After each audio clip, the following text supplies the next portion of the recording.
Hey there, and welcome to Bold Badass Business, you all. And I appreciate your patience. You saw me last week. You saw me in the Caribou Coffee Shop, and I think I need to have them be a sponsor of the show, right, Fredrick? Because there I was drinking my coffee in the Caribou. And you all know we're still having some issues in North Carolina, and there's a lot of traffic. There's people who've lost their homes. There's highways, not where I am, but the highways in Nashville are messed up. So could we for a second just send some good energy to everyone who's affected by Hurricane Helene? And I know, Fredrick, you're a person of faith. So before I introduce you, I just want to tell y'all you're in for a treat listening. Fredrick is amazing. I'm so excited to have you here. So everyone, let's just pause for a second and let's just send love. Let's send support. Let's send resilience and resources. We just see the right and perfect people showing up to help everyone who needs it exactly when they need it. And we get to be the instruments too. We get to give. And we're so grateful for all our blessings. So it is. So Fredrick, you all, is a serial entrepreneur. And Fredrick he does not look this old, but he has over 24 years of experience. He is the father of three, a devoted husband, and he helps you achieve icon status.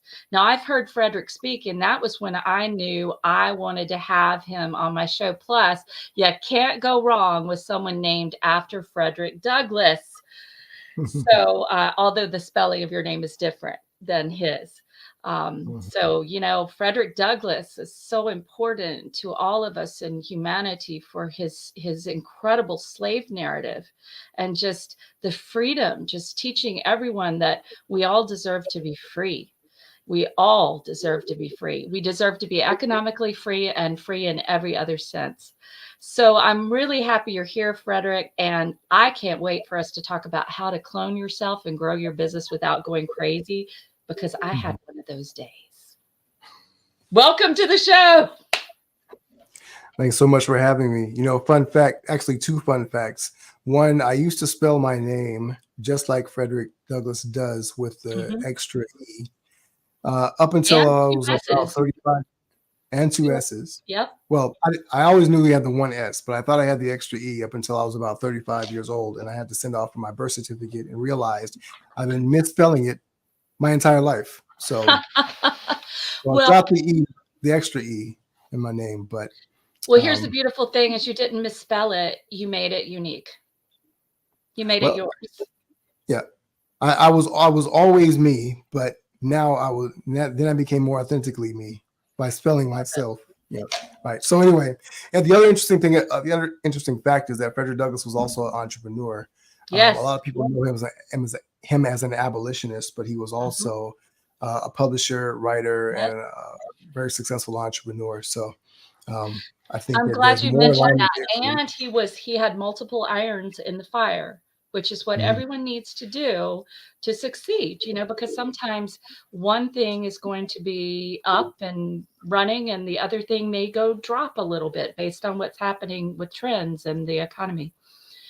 So, yeah, when you and I talked about this cloning idea, I had to think about, do you remember Dolly the sheep? Remember that, Fredrick? Do you remember? So creepy. Yeah. Well, we're not gonna do Dolly in business here, but we are gonna talk about how we can not burn out. And you have such a powerful message with that. So let me ask you, was there a moment in your business? Because I know everybody wants to hear this, Fredrick. I can already hear it in my head that everybody's thinking, why did he choose this? Was there a moment where you were really burning out and you realized you couldn't sustain what you'd set up? Well, it's interesting. It was not so much the burning out, but I did have that crash and burn moment. There's several. I mean, if you're in entrepreneurship, I think one of the narratives that we kind of get from a lot of the people that we follow online or become more popular is that there's one rock bottom. that there's one moment, like, and when you fix that, you fix everything. And you're going to have multiple times in your life and in your business when you're going to experience ups and downs. And Yes. some of those downs you feel like you're never going to go back to that point. But in fact, it can be multiple times. The key is that if you learn how to be able to build and sustain, you can build something that's more sustainable. We'll talk more about how you can do that through other people. But one of the more important things is to be able to develop the mental stamina and stability to be able to endure those ups and down times, because a lot of times we're so invested in the success that the failure just wipes us out. And one of the more common misconceptions is that burnout is about doing too much, right? When in reality, it's about the hopelessness that comes when you're not getting the results that you would love to be able to have. So it's emotional more than productive or physical in that regard. So wow, okay, everything. that's powerful. I'm already typing in the chat. I'm putting that. Okay, that is a mic drop moment. Burnout is about the hopelessness that results when you're not getting the results you want. Is that what you said? Right. I mean, it's literally when you're driving a car and you're burning out, you are spinning your wheels, but you're not going anywhere. And so we think of it as you're hitting the wall and you're crashing, but in reality, you're just not going anywhere. And that's what wears you out, because no matter how hard I work, no matter how hard I spin the wheels, pressing my foot on the gas, I'm not getting any further, any faster. And so that's what wears us out emotionally and mentally. We hit the wall in that regard, but we haven't actually gone anywhere. And so a lot of people think, well, you're doing too many different things, there's too many irons in the fire, et cetera, et cetera. It's that you're not getting the results despite how hard you're working. And I think that's one of the misconceptions. Wow. This is awesome. It's about you spinning your wheels and being stuck. And okay, I'm going to tell a weird story. Is that all right, Fredrick? Weird stories are welcome. I'm going to tell a weird story because as soon as you started giving that metaphor, I was remembering years ago, I did 2 summers of volunteer work in Africa, and one of them was in Botswana. And I remember being in the Kalahari Desert in an open truck, okay? And we were going on a kind of safari, which was open truck, right? And it was a bunch of people from the United States and some of our friends from Botswana who were working with us as well. And I remember the truck got stuck. It was muddy. There's nobody else around, Fredrick. Nobody for miles. It's just donkeys and, other wildlife, some that you don't want to see. And do you know what we had to do? We kept spinning the wheels. And in the Kalahari Desert, there were little watermelons, Fredrick. I kid you not, tiny little watermelons. This is what we used under our wheels to create traction. Wow. Now, I think that story is powerful when applied to business because we create traction oftentimes with things we never think would create traction. Right? Everybody says, well, you're going to create traction when you hire somebody, but that's not true. That's not necessarily true. There's a lot that needs to happen to set your business up so that you get traction. And we had our little watermelons right there in the middle of the Kalahari Desert. I will never forget that. We had to sleep overnight, Fredrick, in the open air. Wow. It was wild. It was an adventure. It gets cold in the desert at night, doesn't it? It was very cold. Yeah. And no running water, but we all huddled together. We were a close-knit group. We'd been together all summer with Operation Crossroads Africa, and we were a close-knit group. And it was really a tremendous experience, but I will never forget those watermelons. Most normal people would think about creating traction with things like wood, but no, that's what we had. We used what we had. Yeah. Yeah.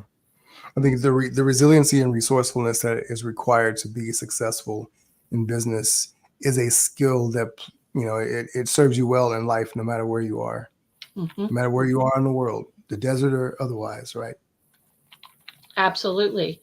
Because if we don't have that, like you pointed out, it's not just one moment in business. I mean, I've been in business like you, over 24 years in September 11th.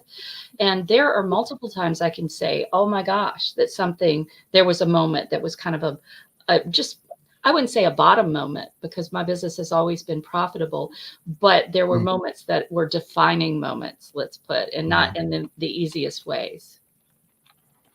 Yeah, I think, again, that's why it's so important to recognize that no matter what level of success you're at, the reason why it's so emotionally impactful for people when they're not getting those results is because the results are always subjective.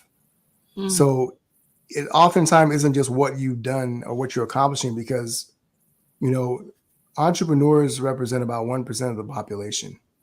When you're in that world, you seem to think that everybody is an entrepreneur, and then you have to realize that they're not. The majority of people are not. And they tend to be high performers, high achievers. And high achievers very rarely give themselves credit for the things that they've done, right? So they're always thinking about the next thing.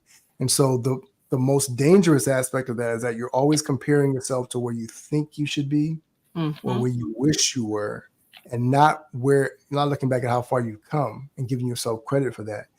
And so if you're not focused on the progression, that trend of progression in your business and in your life, then you will constantly be in this state of disappointment. And there's reasons for that. We can go into those or not, but it really translates into this sense of helplessness, a lot of the anxiety that you feel, that entrepreneurs feel, because they have this desire to close that gap. And that gap it can never close, because no matter how high you climb, if it's always higher than where you are, you have that motivation to be more successful. At the same time, you can never really achieve enough to be fulfilled. And that fulfillment is the thing that drives the heart of that burnout.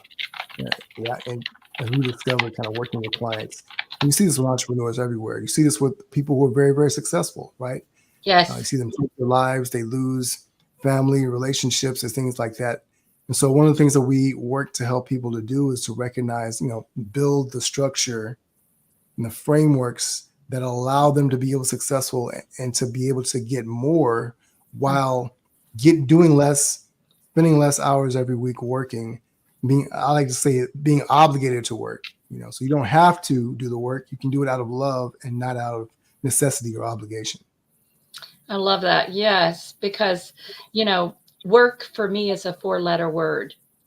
By the way, Fredrick, I sent you a little private message to look at that. Okay. Do you see it? All right. So, what I love about what you're saying, this 1%, I mean, we're the crazy few. We are the crazy few. And like you point out, so often, do you hear an echo, by the way, or is that just... I don't hear one on my side. That's so funny. Okay, well, I hear one here, but we'll just affirm it's going to go away. What I think is so interesting is that because small business owners tend to hang around other small business owners, and we don't realize how strange we are to the rest of the planet. And the rest of the planet, I was just having my coaching clients, my business coaching clients, on the left side write about the script they inherited, which is you have to work a 40-hour week. You have to struggle. You have to earn it. It can't be easy. You can't take vacation. 2 weeks is all every year. That's it. You can't take 25% of your time or more vacation. That's all on the left side. And then I said on the right side, now let's talk about what you really want, how you really want to run your business. And the fact of the matter is, when you are an entrepreneur, you don't have to do any of those things on the left. But what you do have to do is what you're pointing out. You have to have the structures in place and the plan in place to take you where you want to go. I think one of the things that oftentimes it seems obvious, but we often forget as entrepreneurs that we're not always clear about where we want to go. Right. So we make the assumption that we know, and then we wonder why we're not getting where we want to be. But there is not always a specific place. We think there is a number, right? And it's supposed to represent something. But what does that number represent? Why do you want that? Do you really need that? And that oftentimes what we find is that you can actually accomplish so much more than what you thought was possible just by getting more clear on what you really actually want out of life. And as you were talking about, what you actually need to be able to be successful. in terms of not just the productivity, but the things you need personally to be fulfilled out of your business. What do you really love? Because in the beginning, so many people start out, they have to wear all the hats. We've got to do everything. We've got to be the marketing and the HR, and they've got to take out the trash and be the janitor, all those things. All those things are necessarily true. It's not about title, but it's just about understanding that at a certain point, not only do you have to let go for your business to grow, but you can let go. And one of the things that many entrepreneurs do is that they're fighting for so much control in their business because they feel such a lack of it in their own lives and things of that nature. And so when you're really trying to scale and you're really ready to do that, often the first thing you have to learn how to do is to let go. It's Oh kind my of gosh, like, you're speaking my language. You're speaking my language, Fredrick, because I hired a VA. I've hired VAs in the past, but hired and fired, I should say. mm-hmm. But I've really worked with the one I have now. I love her. Happy birthday, Mary, by the way. Her birthday she's in the Philippines, so her birthday is today, but tomorrow her time, which is tomorrow her time. She is there a day ahead, basically, than us. But what I love is that we've really worked out a system, Fredrick, and it had growing pains. It was painful. And then I hired another VA, and that was painful too. But the point is, as you point out, this is a real gem. I put it up there in the chat. At a certain point, not only do you have to let go of control, but you can let go of control. And the truth of the matter is we need to be in our zone of genius, not in our zone of competence. Absolutely. Absolutely. It's one of the things that is a conundrum. Again, talking about a lot of entrepreneurs being high achievers, right?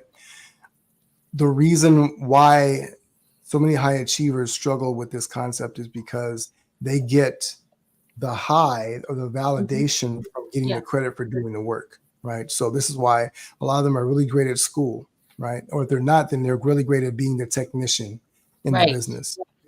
And so you get the high because you're the one that does the work. And then you believe that if you're motivated enough, you're going to build out very high, very sharpened set of skills. And so you get credit for having those skills. And then you believe, well, no one else can do it better than me. But that if you are the bottleneck, if you are the engine behind the entire business, then you don't own a business, the business owns you. And very soon you find out that there's only so much time in a week.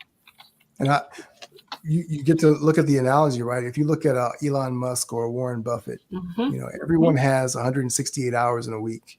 So why do they have more hours in a week than you do? No, of course not. They're able to figure out how to get more out of each hour. I wrote a post about this called $25 million an hour, right? And that's essentially I like that. Wait. Let's say that again. $25 million an hour. Who likes that? Put yes in the chat, y'all. Come on. Forget about 1250 or 50 or 100 or 497. $12 million an hour. Yes, now we're talking. Yeah. I mean, if you look at it, if you wanted to be a billionaire and you were going to work just a regular 40-hour week, 40-hour work week, then you would have to make somewhere around $25 million an hour to be able to accomplish that, right? So what is a task that you could do that'd be worth $25 million? And what you will find is that in the business, there are highest ROI, as we call it, the highest return of your ROI, highest and best use of your time. And so there are certain tasks that are the highest revenue generating activities. However, if you're doing things that are beneath that and you're not able to get more out of people around you, then you're going to struggle to be able to grow. See, one of the hidden levers in business and being able to scale is understanding that the key is not better management. So people talk about that a lot, and it's taught in business school, and people are trying to figure out all the different tactics to be able to get more out of people.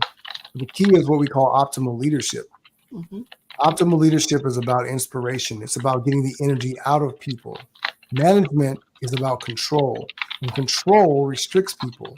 It says only do this the way that I want you to do it, et cetera, et cetera. But if we as business owners have a zone of genius, so do our people. everyone has a zone of genius. I call it, in my book, I call it giftedness.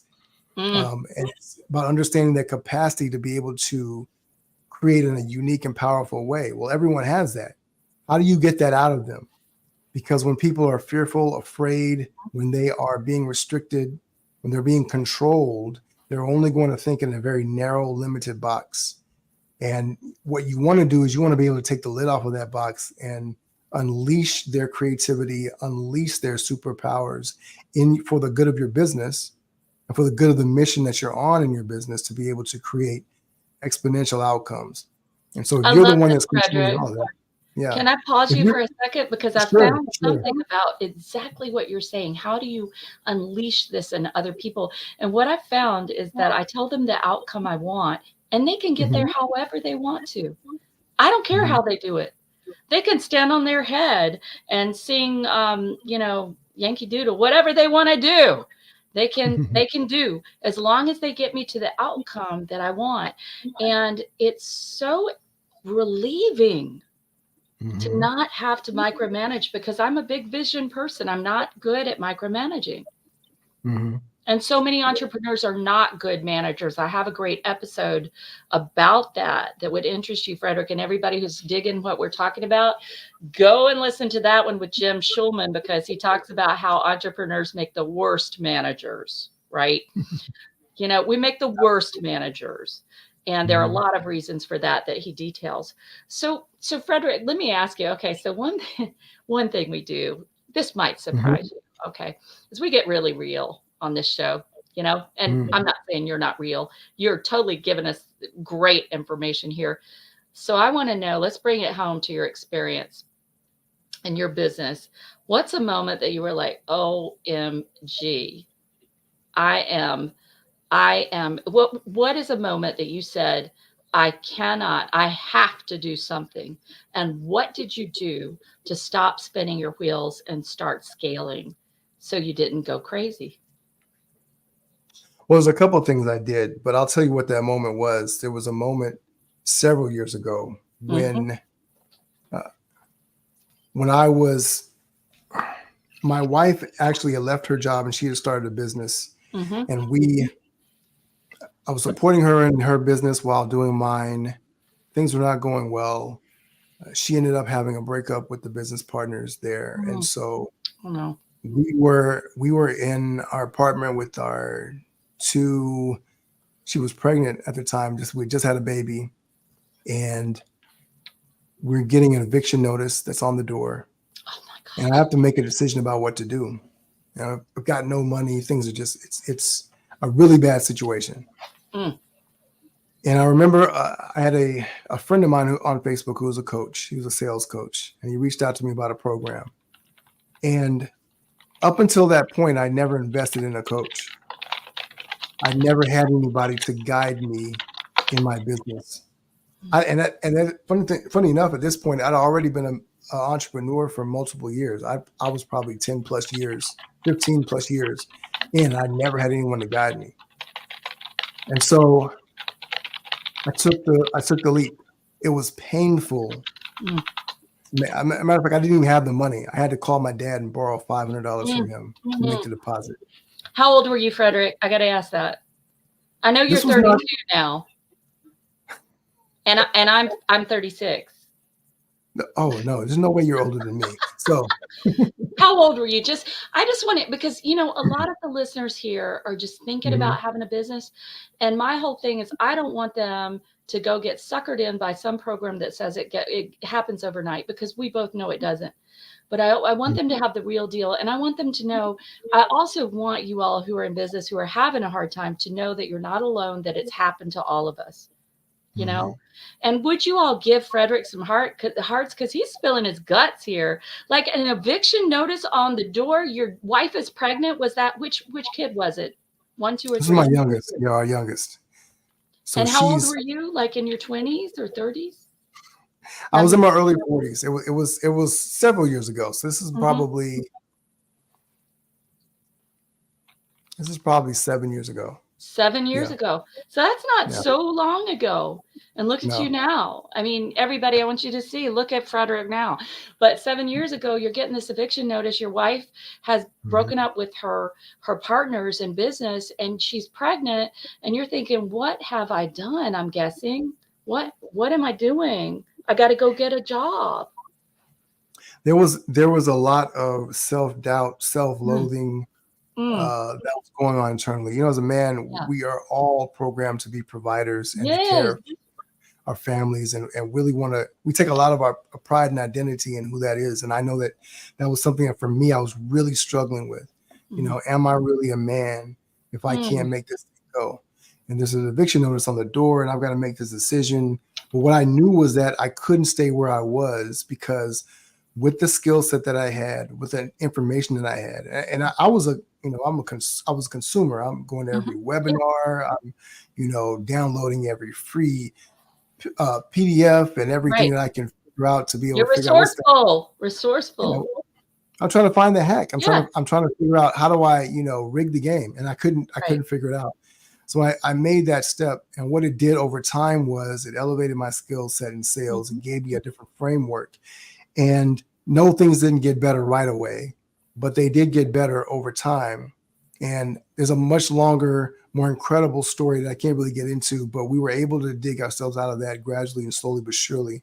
And I was able to Mm, start building a book. And so through advisors, coaches, mentors, through community, being yes. with other business owners who were striving, being able to Yes. ethically steal things that they were doing, being Yes. able to level up my mindset and develop more confidence. Those are all things that allowed me to be able to grow. Because anybody who tells you that it's just one thing that allows you to be successful is really doing you a disservice. Yeah. There's not just one thing that's going to help you to be successful. There's multiple stages and steps you're going to go through, and you have to go through each of them. There is no way to skip steps. And a Oh lot of my God. people, what they're Okay. trying to There's do so is, much. Okay. Let's unpack what you just said, because in those mm, last few sentences, that is wisdom. All right. I mm, want you all listening. I hope you're taking notes. All right. I hope you're writing this down, because did you hear that Fredrick hired mentors, advisors, and coaches? And that's what began to turn it around. So remember, you always want to very carefully do your due diligence, because gosh, there are a lot of people who bamboozle people out there. But do your diligence. God, that's hard to say. And Fredrick found someone who could help him, the sales coach, right? And some mm, other mentors and advisors. And just 7 years ago, this was happening with the eviction notice. And now look at you. You are an influencer. You're a thought leader. You're a leader in our industry. And that's all because you mm, dug yourself out with the help of experts who really knew what they were doing, and you were coachable. I also heard mm, that, like you were willing to do whatever. And the other thing you said that I thought was so powerful, Fredrick, is you used the word ethically steal, or the phrase ethically steal. And I love that, you all, because ethically steal, think about it. What do we do in business when we joint partner with people, when we joint venture with people, whatever we do, we're borrowing somebody's authority and credibility, which is a way, and their platform sometimes, which is a way to ethically steal. But what did you mean by that phrase? Because I love that, Fredrick. I've never heard that. I've written it down. Look. I've written it down. It's on the yellow Well, note. when I say ethically steal, what I mean is that there's nothing that's proprietary about the way that someone does something. Mm, And to be honest with you, there are many people that will sell you methodology when it's mm, only one aspect of the game. We talk about the fact that yeah. when you want to be able to grow your business, there's three aspects of it. And I'll give you the analogy of cooking food, right? And so there are tactics, strategies, and there's culture. And what most people do now, this is top secret. If you're listening to this, you can't share this with anyone. Make sure that the windows are closed. Make sure that the doors are locked. This can't leak out under the doorway, right? Wait, So we what want to was be it? sure. Tactic, strategy, and what was the last one? Tactics, strategy, and culture. Got it. And think of tactics as the food, right? Mhm. So these are the ingredients for the meal that you're going to cook. Mm, Think about strategy as the recipe. And then culture is the people that you eat the food with. And why is that so important? Well, what most people are doing is they're selling you the ingredients with no recipe. And then if you have the recipe, you're able to replicate the same outcome, right? How are you going to cook the food? Now, there's a skill set of cooking, and then there's the ability to be able to follow the recipe. So what are we really doing? How to put that together? And then the third aspect of it is the ability to be able to influence culture, the culture internally. And there's two cultures. You got to be able to influence your own internal culture as a leader in your business, right? Because you cannot give people what you do not have. You cannot infuse your business with something that is lacking within you. And so you got to have the culture of winning. And you got to have the right mindset for that. We talk about that with our clients as well. When you put those three things together, what you get is a complete experience. So okay, now what was culture in the recipe? Okay, tactics are the food, strategy is the recipe, and culture is the what? Culture is the people, who you eat the food with. People, right? People, the community you eat the food with. Love it. Yeah. So in your business, when you're hiring people, the culture is that internal technology that's going to allow you to be able to be successful, right? Most people don't know how to influence that. They don't know how to make that shift in their business. When we're working with clients, one of the most difficult things that they talk about is, how do I hire the right people? And how do I get them to do what I need them to do? How do I retain talent so it doesn't keep leaking out the door? So I have to have this revolving door. And so one of the ways that you get to do that is through the culture that you're able to build and instill in your business. And so we work a long time to be able to help people to make those shifts. And you can make them quickly, but it's really about your ability to be able to implement that. So you're taking the tactics, the strategy, and the culture, you put those together, and what you have is a winning recipe for scaling a business and being able to take it to the next level. That's beautiful. And you know what, Fredrick, when I heard you speak, I took notes. I found it so interesting. So would you break down for people what you said about the income levels and leadership? Because you've said here that, and by the way, I hope you all joining, whoever comments gets a shout out. I mean, for you or your business, we'll just say, hey, you don't have to, just say something. We don't like voyeurs. We want you to comment. What are you finding helpful about this? So you said the key is not better management in our businesses. The key to success and to really scaling is not better management, because management is control. I love that you said that. Management is control. Right. But the key is optimal leadership of ourselves and others. So would you break down, you gave us like five categories when I heard you speak? It was wonderful. So the 5 levels of leadership is a framework that we use to talk about how you can scale your business. And the levels of leadership actually do correspond roughly. There's no 100%. But in general, if you look at a business, you can tell the level of leadership that the business owner has. And it's directly reflected in their revenue and in their profits, right? Yeah. So the 5 levels of leadership are essentially this. First, you've got to be able to lead yourself. Second, you've got to be able to lead your clients or your customers.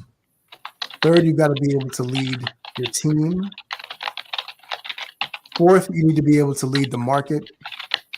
And the 5th and highest level of leadership is being able to lead the world. So what does that look like? I love that. So if you're leading yourself, you've got to be able to get yourself to do the things consistently and effectively that are going to be able to generate revenue and profit in your business. These are developing the skill sets, the mindset, just doing the work, because initially it starts with you. The next step is to be able to get people to pay you money to do what you're doing, whether it's selling a product or a service, whatever the case may be. You got to be able to figure out, how do I tell this story in a way that makes people believe in it, want to invest their money in it, so that they will pay me for what I have in my business. All right, Fredrick, I'm going to stop you for a second because my keyboard is sticking. Isn't that perfect?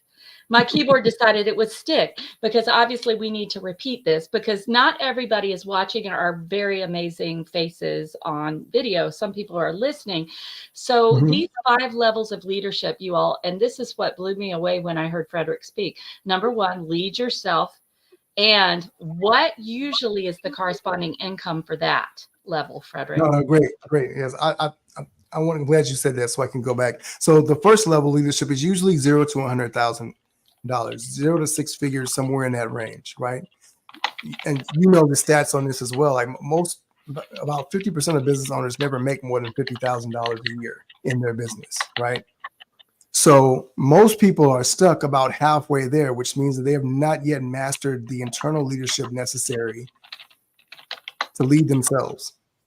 Man, you've got more optimistic statistics than me, because the statistics I found, 86.3% of business owners never make it to 100K. Now, since you're saying about 50%, probably I'm guessing like the 33 is like above 50K, since you were saying, 50% don't even make it to 50K. But, it's real. It's real. I want people listening. I want you all to know this is the reality. And this is why you have got to always be sharpening the saw, listening, getting professional development, having coaches, working on yourself.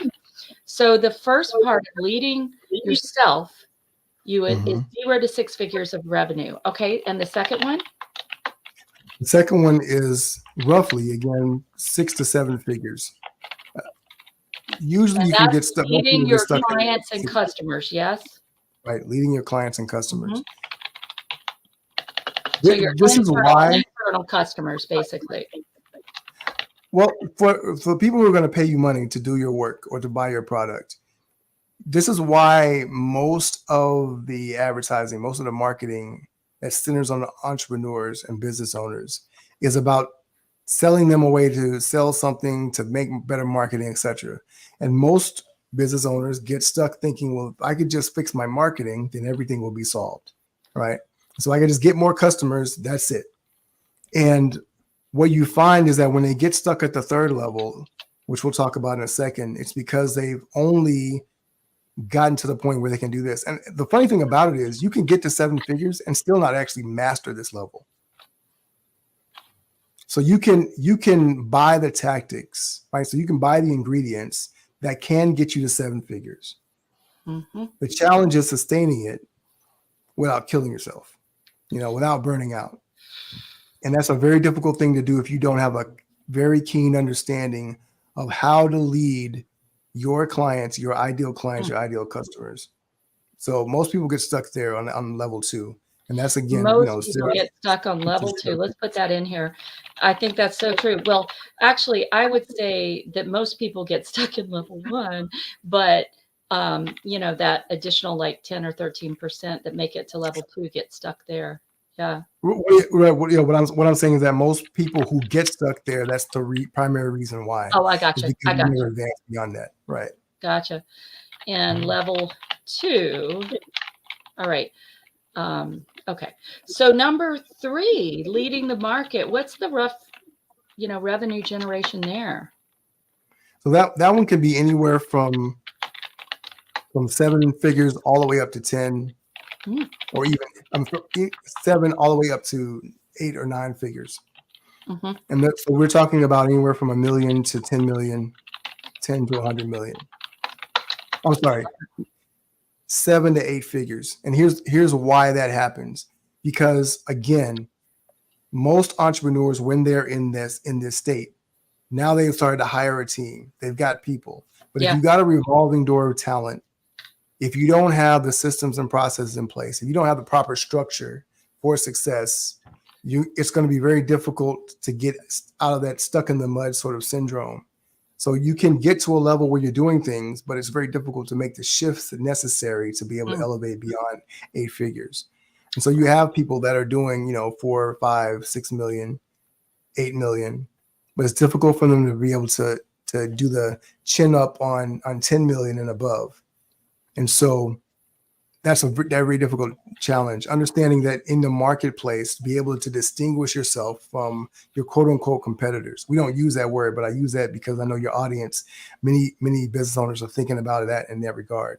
You got to figure out how to be able to lead your marketplace, which means how do I distinguish myself from everyone else in a way that allows me to scale and get escape velocity, so to speak, right? I'm capturing all this. This is okay, you all, I admit it. All right. I am a recovering academic. And so you see me over here when there's stuff that people are laying down in these interviews, I'm like putting it over here as much as I could. I was really annoyed, Fredrick, last week with the hurricane and all that in the Caribou, because I have the fat finger syndrome. I can't type fast. And I can't even put anything in the chat. I was so annoyed. But it was a great interview. It was a really great interview. So I'm writing down here, typing in, this is about how, number 3, leading the market is about how do you distinguish, how do I, or just put that in your own words, you all, how do I distinguish myself in a way that allows me to scale, right? My biz. I love that. Oh, I'm sorry. But I'm sorry, I misspoke. But I got ahead of myself. So what you're talking about is now you're learning to lead the team. You have to be able to wait. Okay, I can delete this thing. Let me delete it. That's the beauty. We can just delete it. Yay. Okay. There you go. So this is leading the team, the internal team, and 7 8 figures is about leading your team. You got to be able to learn how to. Again, this is where optimal leadership really comes in, because you get to make the shift for your team so that now you're handing things off and your time is all about the highest and best use of your time. What most people are doing is that they are still managing the people, and so it becomes this circuit. And they can never really figure it out. They always want to be able to grow, but the challenge exists because they are struggling in that area. So learning how to lead your team, you got to learn how to attract and hire A++ talent. And you know what? You're making me think, Fredrick. Here's the thing I always like to talk about is the value of your hour in your zone of excellence. And look, you all, the value of your hour, depending on what you do, say in consulting, it's 500, 1,000, it might be 10,000, the value of your hour. And so why wouldn't you hire someone who loves doing database entry or whatever, and they'll do it for 20 an hour, right? Because you've got to live in your zone of genius, and you've got to have the time and energy and focus to actually be the CEO of your business. Well, let me take it one. No, I want to take it one step further, because what you're saying is so important. When you learn this about your gift as a leader in your business, you learn to uncouple revenue and profit from time. So you no longer think in terms of how much am I getting done in an hour. What being your zone of genius does is allow you to be fully present to the thing that is most valuable in you, or most powerful about you, that can create the most value through your business and in the world. When you're doing that, you'll find that you will make quantum leaps in your business. I'm talking about quantum.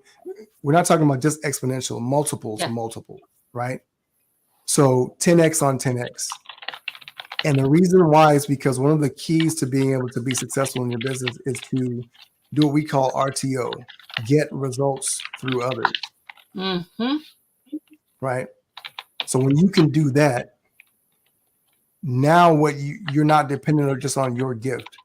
And when you can attract top level talent, A++ talent, you're able to leverage their zone of genius and what they can do through the systems and the structure of your business to be able to grow to infinite levels. Wow. Right. So that's why level 3 is about learning to lead your team, because that's where you start to get that leverage that you've applied for yourself into your team, so they can now start to be able to take on these tasks in their own zones of genius.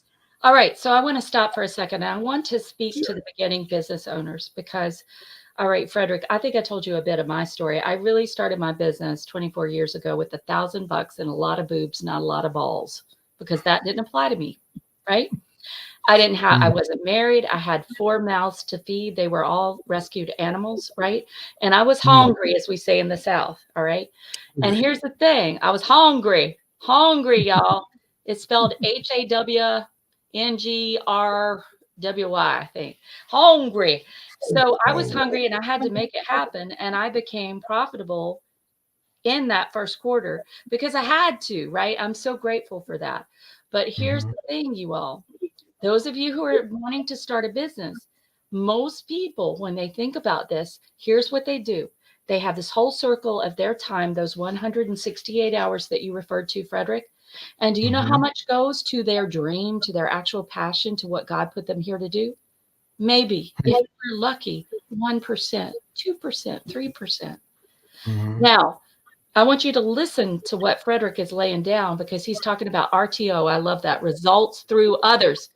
And you do not have to be a 6-figure business owner. You don't even have to have started to get results through others. What this means is you need to get people around you who will help you to do the things, like you give the chores to your kids, like you barter with somebody who needs coaching, you barter with them for legal help or whatever, so that you can free up your time for the thing you want to do and for your dream. Otherwise, it's not going to happen. It's not going to happen. And you're going to take it to your grave. You're going to take it to your grave. And all the people who could have benefited from your light, your expertise, your skills, your education, your everything are going to miss out. One of the things that people often don't recognize, so the people that we work with primarily, like our ideal clients, are business owners who have between 5 and 50 employees. Our sweet spot is 7 to 25, right? But the fundamentals of business do not change. And so if you can master certain fundamentals of business at the beginning stages of your business growth, you have better habits and you have smaller tweaks to make to be able to level up. Now, there's still shifts that you got to, at every level. But essentially, those who can master these skills faster, those who are more willing to change, those who are more willing to build the right habits faster, will also see those quantum leaps happen. So you'll hear these stories every now and then, right? Of somebody who goes from $10,000 a month to $1 million a month in 12 months or 18 months. Why are they able to do that, right? Well, it's less about the how than about the why. Why were they willing to make that shift? And what you'll find for most business owners at the earlier stages, I would say levels 1 through 3, is that they tend to be more stubborn. There are certain limiting beliefs that they have that they're unwilling to let go of. Oh yeah. And so the more, I don't want to use the word humble, but the more compliant you are, right? The science is coachable. Well, no, I want to use the word compliant because they're teachable. Coachable. You have to be teachable. You have to be willing to learn. But compliant also means that you will execute. You'll do it. You'll do what they say. Because you said yourself, you're a recovering academic. But one of the things about academics is that all the doing is in being able to replicate what you've been taught. Yeah. But then you have to take what you've been taught.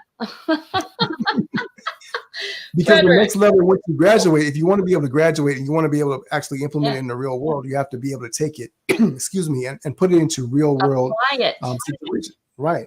So you've got to be, and so the more compliant you are with what you're learning, the faster you're going to be able to get to where you want to go. Oh my God, Fredrick. But okay, every part of me is repulsed by the word compliant, but that's just me. Because you know me, I'm a free spirit. I mean, I'm very right and left brain balanced, but part of me is like, oh, compliant. Oh God, that makes me feel, my creative spirit goes, whoa. But however you all listening want to put it, what you're laying down, Fredrick, is that there is a certain process, there are certain steps that need to be taken. And part of that is RTO, results through others. And I would also say OPP, and some of you are thinking I'm being nasty. I am not. OPP is other people's platforms. OPP. All right. Now, some of you are like, she is talking dirty. No, I am not. And by the way, Pansy, hey, Pansy, you get a shout out for making a comment. Good for you. She says, I don't like that compliant word either. That's okay, Pansy. Just say structured or, you know. Well, so can I push back gently? Yes, very, push very back. No, don't push back gently. This is bold, badass business. Come on, all right. bring So it. we're gonna be bold with it. Do it. One of the reasons why here's why. Many people are more triggered by the words that are used than by actually taking the action to get it done, right? What do you want? Because if what you're doing right now has been working so well, then you can use whatever you want to. Yeah. But if it's not working, then you have to be willing to comply with what you're learning. Oh my God, Fredrick. Okay. Let me tell you. Yeah, Pansy, we're happy you're here. She said, thanks for the shout out. I hope you have subscribed by the way to the channel. Do you know Pansy, Fredrick? I don't think so. I don't know who Pansy is, but Pansy, you can tell us what you do in the comments because everybody's going to see that. This is about bold, badass business. I'm not one of these bad word who won't let other people promote. The reason we're in business is to give each other business and to sustain our business. And I tell you, I've been thrown out of groups because, Lord have mercy, because I was promoting. But Fredrick, I had to feed my kids and my animals and my everything. And, you know, I'm so grateful for that, really. Yeah, she says goal-oriented. Yeah, I like that. That's goal-oriented. But I think also, Pansy, I'm glad you're putting that. But I think what Fredrick's laying down is we've got to be willing to listen to people who've gotten there and what they did and to implement. Is that right, Fredrick? More or less? You got to be willing. I mean, it's about being outcome focused, right? So we comply every day. We comply with the speed limit. When the power company tells you that the bill is due or your lights getting cut off, you comply.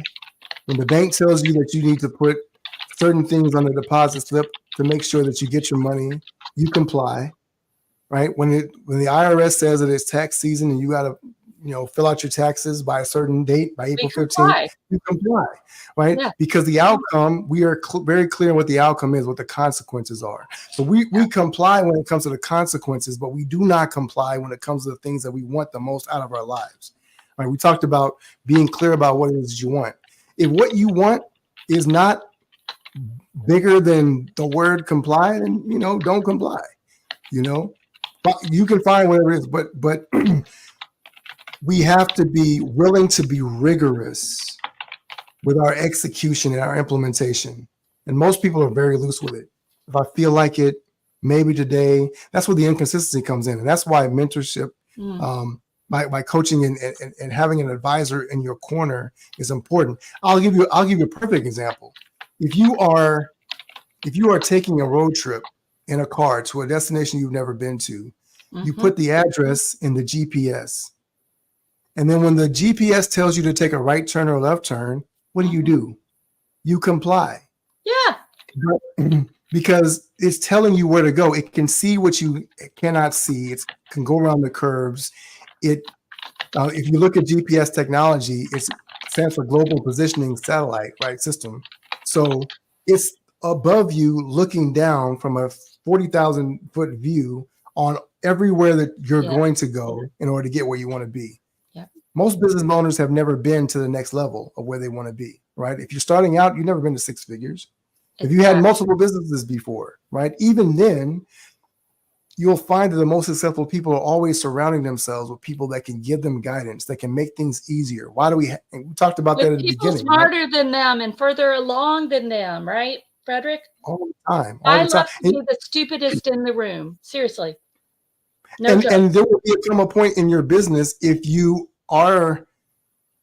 allow yourself to elevate through these levels of leadership, you're going to eventually be hiring people that know more about running your business than you do.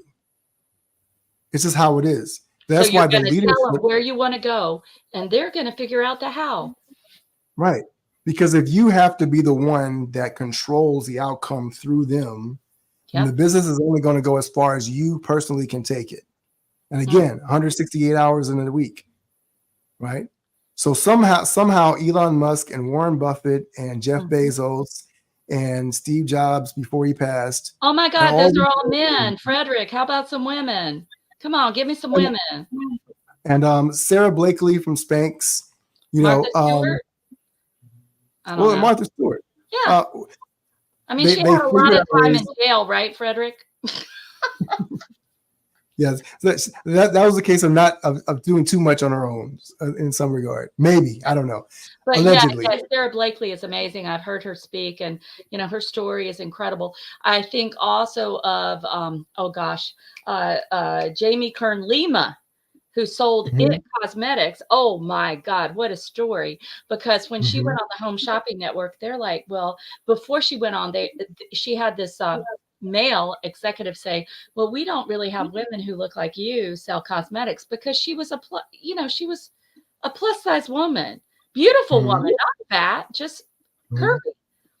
And the beauty of it is, guess what she did, Fredrick?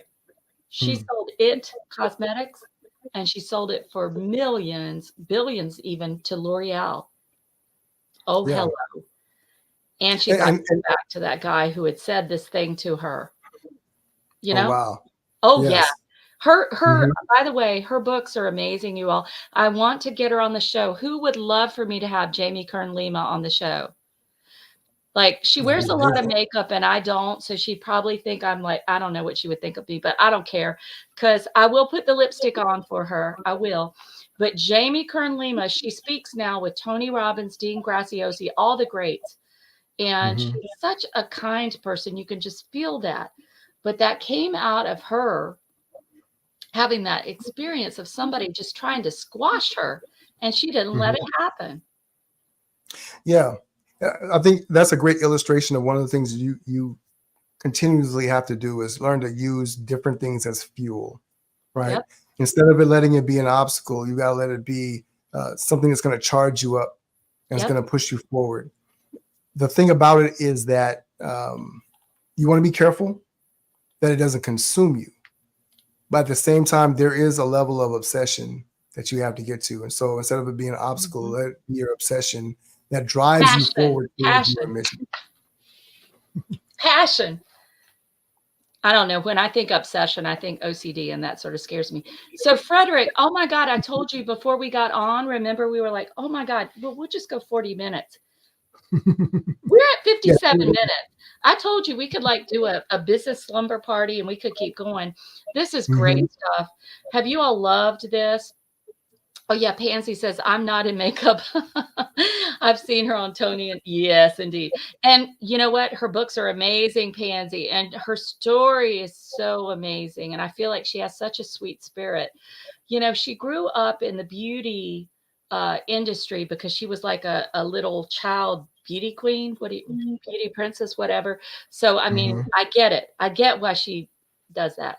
But I came out of academia, and there we need granimals for academics, we need them, really, like, put their clothes together. I'm serious. And, our heads are out somewhere else and we don't care about fashion. I've had to really work hard, Fredrick, to be who I am.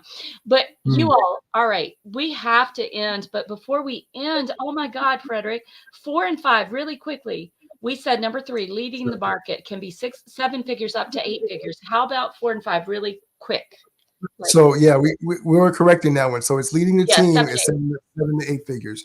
8 figures, 8 to 9 figures is about leading the market, right? So when you're entering at $10 million plus, you're starting to become more dominant in your field, and so you're starting to set yourself apart. What you've done in the level 3 is learn how to lead your space, and your team is being able to start implementing the foundation that's really going to allow you to be able to take that leap. Now you're going to lead the market. How do we differentiate ourselves from everyone else in terms of being world class, right? And then level 5 is about leading the world, and that's when you're becoming a one of one, a category of one business. That's your goal. That should be the ultimate goal of every business. How do we become a category of one? So in the space of technology, you want to be the Apple or so there are other electrical cars, but Tesla is the name that is synonymous with luxury electric cars. It's Apple the is one. not. By the Right. way, And one of so my friends does their engineering, Fredrick. awesome. He's Awesome. a freaking genius. We studied in London years ago.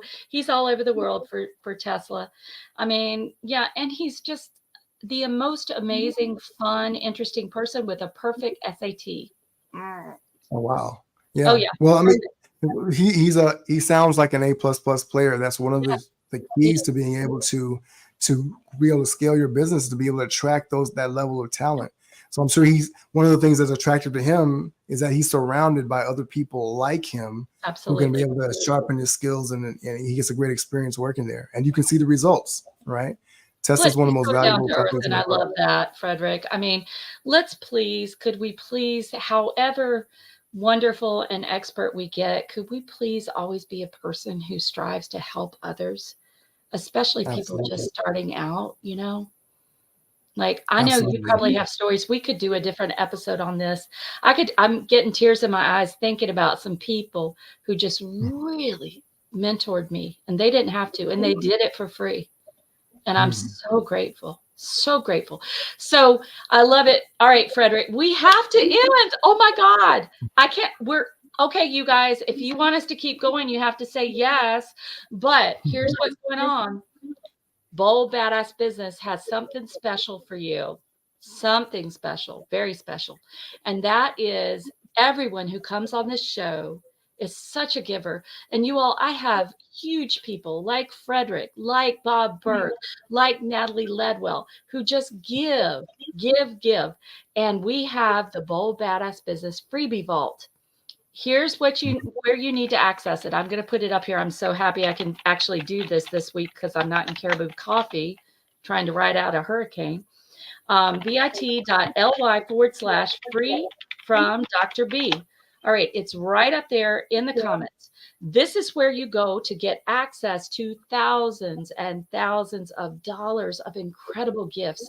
There are checklists, there are templates, there are courses, there are complimentary sessions, there are ebooks, there is everything. Whatever you're interested in, you're going to find it there. And I have had such incredible guests, you all. So grateful for the guests who give their time. And Fredrick, I know you're going to give something to the freebie vault. So could we have a drum roll? Who's excited? Woo! Me. All right. Drum roll. What are you going to give them, Fredrick? What will you So give to the listeners we're today? we're going to give people a complimentary and no obligation to them scaling strategy call, where we will dive into only their hardest problems, whatever the hardest problem is that is in their business. We're going to deal exclusively with that to get them the momentum that they need. And we're going to do that all because you are a member, a listener, a follower of Dr. Barnsley's show. So if you are Because you're a interested, badass. there you go. She said it. If you qualify, then you are in the right place. And so we will give you a complimentary scaling strategies call to be able to help you to get the quantum leaps in your business. If All you're right, watching Fredrick. this here right now, then I'm gonna take a click the teaching yes point leader. here. Scaling Go ahead. strategies call, is that right? All right. Yes. Everybody listening, would you please never, ever call your complimentary call or the call you offer people as a gift? Don't call it a discovery call, or I will reach through the camera and strangle you. I'm serious. Give it a result. So my complimentary call is a get results now session. I love that you've got the strategy session. How long is it, Fredrick, and how much is it worth retail? If they were to come to you as a paying customer, what would they be paying you? Because I know you are kick ass. Oh yeah, absolutely. This is the $2,500 value. All right. Okay, wait. Sorry, y'all. I got to go because I'm going to get signed up now. I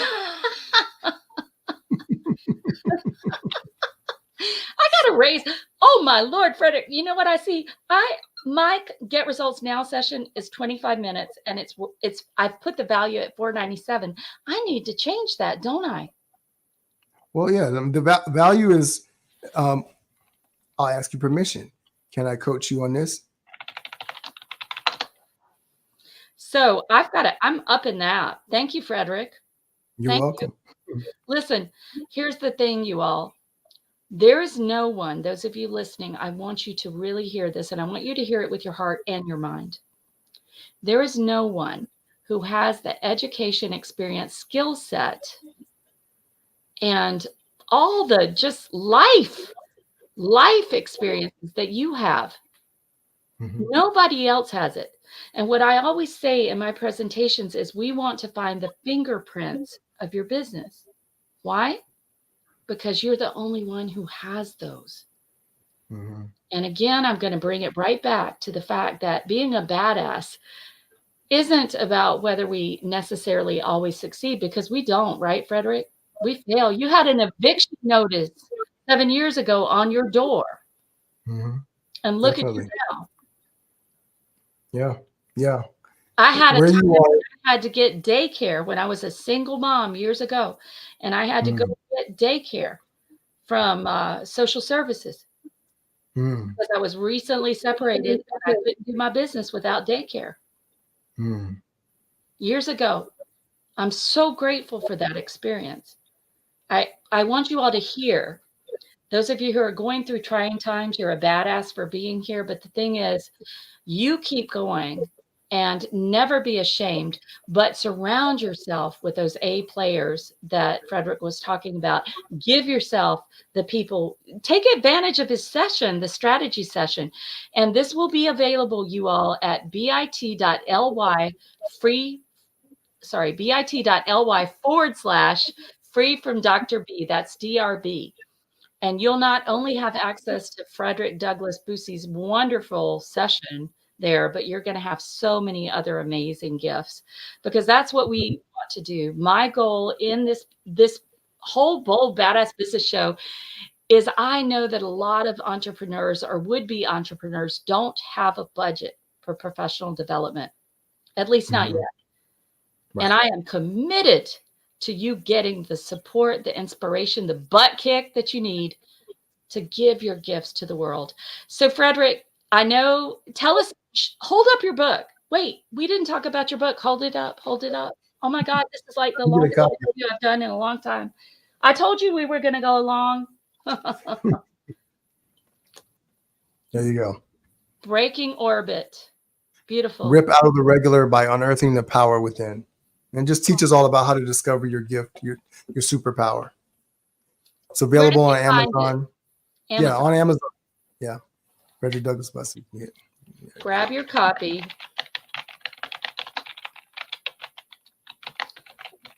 Breaking Orbit. All right, you all, I'm not good at talking and typing at the same time. All right, here we go. So everybody, wow, hasn't this been an incredible episode? What are you taking away? Give us some hearts. Share this, please, because there are so many people out there who are suffering, who are wanting to do something, but they're stuck. They're like that truck I was in the Kalahari Desert in Botswana years ago. They're stuck in the mud, and there are no watermelons to provide traction, at least not any they see. And so I want to say to everybody, please share this. Please also subscribe. We're building up the YouTube channel. Most of our activity is on Facebook. I'm so excited about that. Help us by promoting the YouTube channel, would you? I'd really appreciate that, because I really fund this with the help of a few sponsors at this point. And Fredrick, I want you to be a sponsor, but we'll talk about that. Anyway, would you all love to have Fredrick as a sponsor? He's like kick-ass, isn't he? So I basically fund this because I know when I was starting my business, it was so hard. And what I tried to do is just piece together a little here, a little there, all these resources I could get at like the community college, at the, because I didn't have a business education. My PhD was African-American literature and women's studies, y'all. That was my PhD, right? And I want you to give the gift you've got. Fredrick, would you leave them with a powerful message about giftedness before we end this? I'd be happy to. I like to share the 3 laws of giftedness, which I discovered. I think that they are powerful. The first law of giftedness is that every person has a unique and powerful gift. A lot of times we think that other people are more special than we are. We don't know why what's special about us. But when you understand that everyone has a gift, you know that there is something powerful and unique about you. We all have the capacity within us. The second law of giftedness is that every gift is created with a unique and powerful purpose. Most people are programmed to think that purpose is something that you have to find or you have to create. But if you look around you in this room or in your room you're in, there's a lamp, right? There's a light bulb, there's a doorknob, there's a chair, there's a microphone. Everything was created, manufactured in a factory for a very particular reason, a purpose. And so it is only useful when it uses its purpose, but it has one innate in the design. So why do we believe that inanimate objects have purpose and we do not? So the second law of giftedness is that wait. Why do we believe inanimate objects have purpose and we don't? Okay, no, that is like mic drop. All right, watch my mouth, y'all. Seriously, like we said, okay, I've got this bottle opener, or I've got this can opener, it worked. What the heck? And we're not as important as that? My goodness. Oh yeah. Well, and the third law of giftedness is my favorite, because it says that no gift can fail at the purpose for which it was created. If you look at the natural universe, the sun always shines, water always flows, the wind always blows, grass always grows, so birds always fly. No matter what it is, you can look in nature and the universe and you can see the things that were created doing what they were created to do. They never fail in doing what they were created to do. And neither will you. If we suit up, show up. And by the way, you all, part of that is you show up for the Bold Badass Business Show every Friday, 4:30 p.m. today. Thank you for your patience, because we're still dealing with Hurricane Helene aftermath and all sorts of interesting things. And you show up every week, Friday, 4:30 p.m. Eastern, 1:30 p.m. Pacific. You use what we talk about. And by the way, Pansy's saying over here, she's like, wow, to what you just said. No gift can fail at the purpose for which it was gifted. Mic drop. I got to put that in here. Well, you all, wow. So Fredrick, I mean, I talk a lot and I'm speechless. For real. You're amazing. I have to tell you all, Fredrick has connected with me with two incredible women, and they were like my soul sisters. They were my soul sisters, Fredrick. I mean, we couldn't get off the phone. We're texting each other back and forth. We're like, we have so much in common. It's crazy. Simone, she's coming on the show. Malane's coming on the show. She needs to send me her bio and headshot. Malane, come on. They are so incredible. Pansy, I'm glad you caught this. Yes, you found some new friends. And my dear, I'm also going to invite you. I have a Facebook community. It is free. It's called Women in Business. Remember, I can't type and talk at the same time. Make it happen. And a few brave men. And Fredrick is a member there. So if you get on there, you could reach out to him and get your strategy session. Fredrick, this has been amazing. I love what you said about, no gift can fail at the purpose for which it was gifted. And I would add to that, if we show up, suit up, and keep going. So you all listening, you are badasses. Don't you think Fredrick's a badass? Give us some hearts. And Fredrick, thank you so much for being here. And my God, look, we went an hour and 15 minutes. Whose fault is that? What happened? What happened? I would say we just got on a roll here. I told you it would be like 3 hours, but my lands, what good information for people, and so powerful for everyone who's just starting a business and for those who have a business and they aren't scaling. They're stuck. So thank you for coming. Everybody, I'll see you next week, 4:30 p.m. Eastern. And by the way, I'm going to be on the Podcasters Cruise next Friday. So I'm going to be broadcasting from a very exotic location. So you have to tune in to see it. Thank you, Fredrick. Absolutely. My pleasure. Thank you for having me. Appreciate you.